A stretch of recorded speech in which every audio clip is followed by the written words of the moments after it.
It is one of the most iconic structures ever built, a colossal wall of concrete wedged into a deep canyon of the Colorado River, holding back the largest reservoir in the United States. Hoover Dam is a monument to human engineering, a symbol of what a determined society can accomplish, a structure so massive and so enduring that it seems almost utterly permanent. As much a part of the landscape as the canyon walls that flank it, millions upon millions of people depend on it, for the water they drink, for electricity, for the flood control that made the modern Southwest possible. But behind that wall of concrete sits an almost unimaginable quantity of water, held back by the dam, and that leads to a question that is terrifying to contemplate. What would happen if Hoover Dam failed? If that great wall gave way and the water it holds was suddenly released, a wall of water would surge down the Colorado River, and the communities in its path would face catastrophe. If Hoover Dam fails, some cities drown first, and understanding which ones would face the water and why reveals the awesome and sobering power held in check behind that towering wall of concrete. Before we go any further, it is important to be honest and clear about something crucial. Hoover Dam is an extraordinarily robust and well-built structure, one of the most massive and carefully engineered dams in the world, and it is monitored and maintained with the greatest care. The catastrophic, sudden failure of Hoover Dam is considered extremely unlikely, a scenario that the engineers who designed and maintain it worked very hard to make as close to impossible as human effort can achieve. This is not a prediction that the dam will fail, nor a suggestion that its failure is imminent or likely. Rather, it is an exploration of a hypothetical scenario, a thought experiment that helps us understand the immense power held behind the dam and the geography of the river below it. With that important caveat firmly in mind, let us explore what the consequences of such a failure would be, and which communities would be first in the path of the flood. In this video, we are going to explore this hypothetical scenario in full, always keeping in mind that it is a thought experiment rather than a prediction. We are going to understand the sheer scale of the water held behind the dam and the energy it represents. We are going to imagine what would happen if that water were suddenly released, how the flood would behave as it surged down the river. We are going to follow the path of the flood downstream and identify the 6 communities that would be first in its line, the cities that would drown first as the water raced down the valley. We are going to consider what makes a dam failure flood so uniquely dangerous, and the regional catastrophe that would extend far beyond the immediate inundation. And we are going to return, again and again, to the reassuring reality that the failure of Hoover Dam is considered extremely unlikely, and to the lessons that imagining the scenario can teach us about the power of the water and the importance of the dam's safety. Stay with us, because understanding the power held behind this great wall of concrete is a way of appreciating both the awesome forces the dam controls and the remarkable engineering that holds them safely in check. To understand the scenario, you first have to understand the scale of what the dam holds back. Behind Hoover Dam lies Lake Mead, the largest reservoir in the country, an enormous body of water stored in the canyons of the Colorado.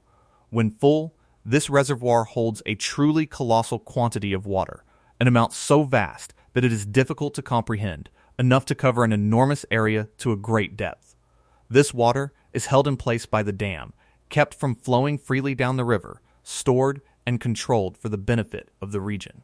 The purpose of the dam is precisely to hold this water back, to capture it and store it and release it in a controlled way. But the very act of holding back so much water creates a potential energy of staggering proportions, a vast reservoir poised above the river valley below. It is this stored water and the energy it represents that would be unleashed in the event of a failure. If the dam were to fail catastrophically, that immense quantity of stored water would be released, surging down the canyon and into the river valley below with tremendous force. This would not be a gradual rise, but a sudden, violent flood, a wall of water racing downstream, carrying with it enormous energy and destructive power. The initial surge, close to the dam, would be the most violent, a torrent of water tearing through the canyon, and as it moved downstream, it would spread out and follow the course of the river valley, inundating the areas along the way. The flood would travel down the river, following the path that the Colorado takes on its journey toward the south and the communities along that path. in the river valley and the floodplain would be in the direct line of the surging water.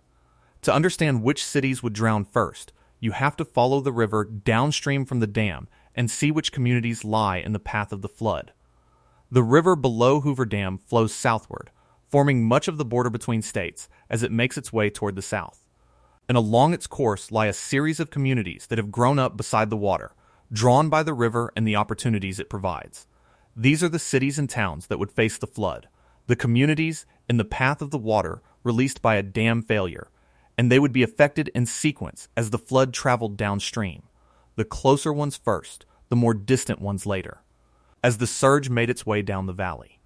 Let us follow that path and identify the communities that would be first in the line of the flood, the 6 cities that would, in this hypothetical scenario, drown first as the water raced downstream.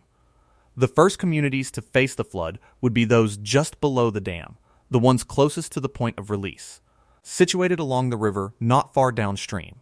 Here, a pair of communities face each other across the river, one on each side, twin towns that have grown up together beside the water, that depend on the river and the recreation and the activity it brings. Being so close to the dam, these communities would face the flood first, receiving the surge of water while it was still near its most violent, before it had spread out and lost some of its initial energy.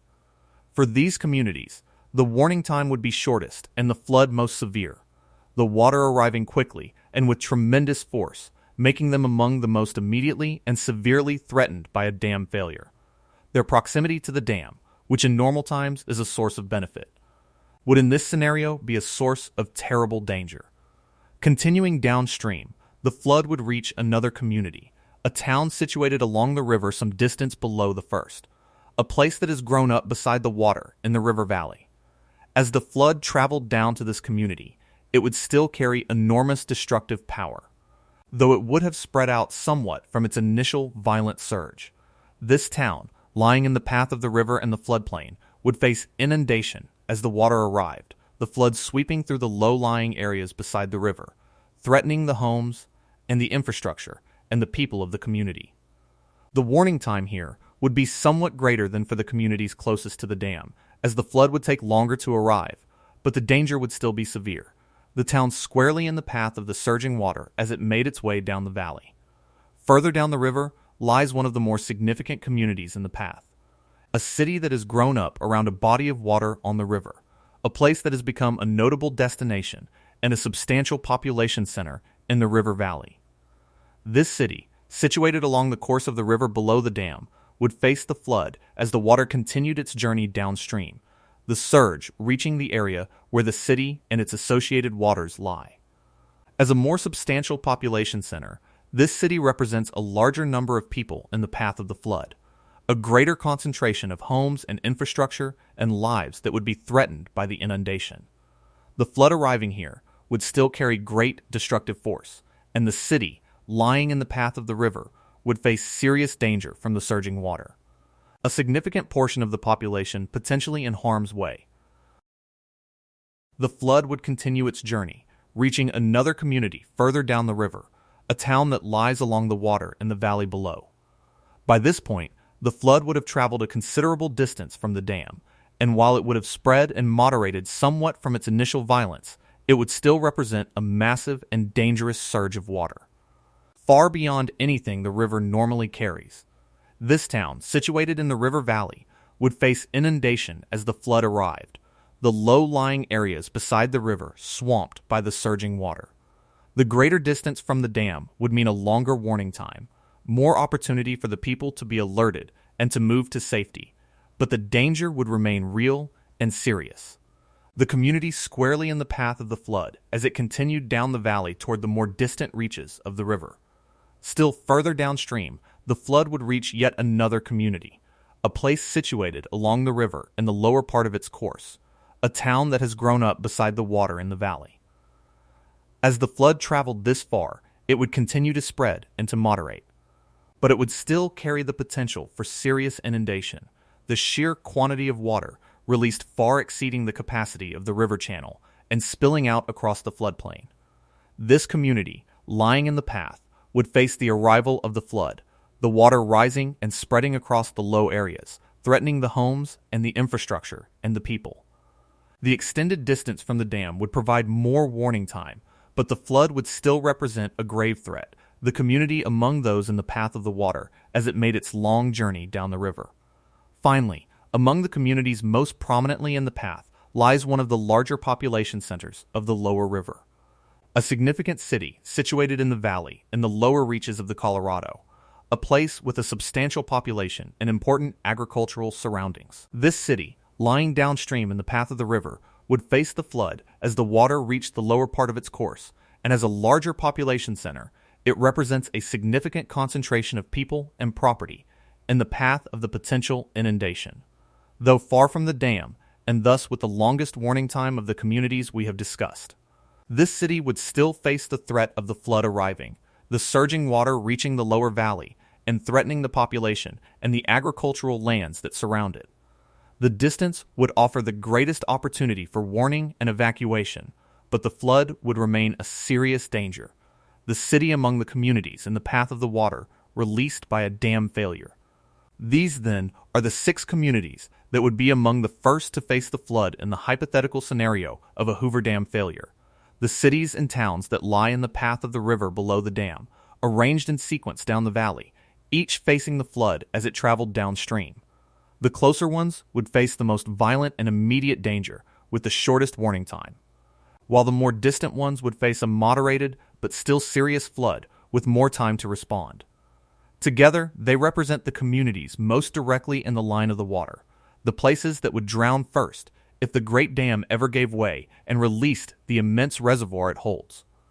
Their position along the river, which in normal times is the source of their prosperity, would in this scenario be the source of their peril. It is worth understanding the crucial role that timing and warning would play in such a scenario, because the fate of the communities in the path would depend enormously on how quickly they could be alerted and how much time they had to escape. A flood released by a dam failure does not reach all the communities at once. It travels down the river valley over time, reaching the closer communities within a short span and the more distant ones only after a longer journey, as the surge makes its way down the hundreds of miles of river. This means that the communities closest to the dam would have the least warning and the greatest danger, potentially facing the flood before they could be adequately alerted, while the more distant communities would have progressively more time, more opportunity to receive the warning and to move to safety. In a real event, the systems designed to detect a failure and to warn the population would be racing against the flood, trying to get the alert to the communities downstream before the water arrived. For the distant cities, this warning might come in time to save many lives, allowing an orderly evacuation. For the closest communities, the challenge would be far greater, the window far narrower, the danger far more immediate. The geography of time, in other words, would shape the disaster as much as the geography of the river. There is a natural question that arises when contemplating this scenario, which is what could even cause such a failure in the first place, given how robust the dam is. In general, dams can fail through a few basic mechanisms, such as being overtopped by more water than they can handle, or through the gradual weakening of the structure or its foundation over time, or through some catastrophic external event. But it is precisely against these mechanisms that Hoover Dam is so extraordinarily well defended. It is a massive structure of a design that uses both its own great weight and the strength of the canyon walls to resist the pressure of the water, an arrangement that makes it exceptionally strong. It is equipped with the means to release water in a controlled way to prevent overtopping, and it is monitored constantly for any sign of weakness or distress. The very mechanisms that cause dams to fail are the ones that the design and the maintenance of Hoover Dam are specifically intended to guard against, which is a large part of why its catastrophic failure is considered so improbable. Understanding this helps to keep the scenario in perspective, as an exploration of consequences rather than a realistic expectation, and it underscores the care that has gone into making the dam as safe as it is. It is worth pausing to reflect on the nature of the danger a dam failure flood would represent, because it is different in important ways from an ordinary flood. An ordinary flood caused by rain or snowmelt typically rises gradually, giving people time to prepare and to evacuate. But a dam failure flood is sudden and violent, a wall of water released all at once, arriving with tremendous force and speed. This suddenness is what makes a dam failure flood so dangerous, because the time to escape may be very short, especially for the communities closest to the dam. The flood would arrive not as a gradually rising river, but as a surging torrent, carrying debris and moving with great energy, capable of sweeping away everything in its path. The destructive power of such a flood and the limited warning time are what make the dam failure scenario so catastrophic to contemplate, and why the communities in the path would face such grave danger. The consequences of such a flood would extend far beyond the immediate inundation of the communities in the path, because the release of the reservoir would have profound effects on the entire region. The water supply that the reservoir provides to millions of people would be disrupted, the electricity generated at the dam would be lost, and the flood control that the dam provides would be gone. The economic damage would be immense, the destruction of homes and infrastructure and agricultural lands staggering, and the disruption to the region's water and power systems profound. The failure of Hoover Dam would be not just a flood, but a regional catastrophe, affecting far more than the communities directly in the path of the water, undermining the entire system that the dam anchors and on which the modern Southwest depends. This is part of what makes the scenario so sobering, the way that the failure of a single structure could cascade into a disaster affecting an entire region. This brings us back to the reassuring reality that must be emphasized, which is that the catastrophic failure of Hoover Dam is considered extremely unlikely. The dam is a massive and robust structure, built to an extraordinary standard, and it is monitored and maintained with great care. The engineers who designed it accounted for the enormous forces it must withstand, and the structure has proven its durability over a long span of time. The scenario we have explored is a hypothetical one, a thought experiment that helps us understand the power held behind the dam and the geography of the river below, not a prediction of an event that is expected to occur. It is important to hold both of these truths together, the awesome potential danger represented by the immense reservoir, and the reassuring reality that the dam is very unlikely to fail. The exploration of the failure scenario is valuable for understanding, but it should not be a source of undue fear, because the dam is, by design and by careful maintenance, a very safe structure. Still, the exercise of imagining the failure serves an important purpose, because it reveals the immense responsibility that comes with holding back so much water, and the importance of the ongoing care and vigilance that keep the dam safe. A structure that holds back so vast a reservoir, poised above communities in the valley below, carries an enormous responsibility, and the safety of the people downstream depends on the continued integrity of the dam and the diligence of those who monitor and maintain it. The failure scenario underscores why that vigilance is so important, why the resources devoted to the safety of the dam are so well spent, and why the ongoing monitoring and maintenance must never be neglected. The very fact that the failure would be so catastrophic is the reason that so much care is taken to ensure it never happens, and the imagining of the disaster is a reminder of the stakes involved in keeping the Great Dam safe. The scenario also illuminates a broader truth about the relationship between the Great Dams and the communities that live below them, a relationship of both benefit and risk. The dams provide enormous benefits, the water and the power and the flood control that make life in the region possible, and the communities have grown up beside the rivers and below the dams to enjoy those benefits. But the same structures that provide the benefits also hold back the water, and in doing so, they create a potential danger, the possibility, however remote, of a catastrophic release. This duality of benefit and risk is inherent in the Great Dams, and it is a reminder that the infrastructure on which we depend carries responsibilities and hazards as well as advantages. The communities below Hoover Dam live with both the benefits and the theoretical risk, and while the risk is very small, its potential magnitude is a reminder of the power held in check by the structures we build. There is also a lesson here about the importance of preparedness and planning, even for events that are very unlikely. The communities in the path of a potential dam failure flood benefit from planning and preparedness, from having emergency plans and evacuation routes and warning systems in place, even though the event they would respond to is extremely improbable. This kind of preparedness for low probability but high consequence events is a wise investment, because the very rarity of the events means that people may be caught unaware if they are not prepared, and the consequences would be so severe that even a small probability warrants attention. The planning for a dam failure scenario is part of the broader emergency preparedness of the region. A recognition that even the most unlikely disasters warrant some level of readiness, and that the safety of the communities depends on being prepared for whatever might come. In the end, the question of which cities would drown first if Hoover Dam failed is a way of understanding the immense power held behind the dam and the geography of the river and the communities below it. The 6 communities we have followed down the river, from those closest to the dam to those in the lower reaches of the valley, are the ones that lie in the path of the water, the ones that would face the flood in sequence as it traveled downstream. Their position along the river, the source of their prosperity in normal times, would, in the hypothetical scenario of a failure, be the source of their peril.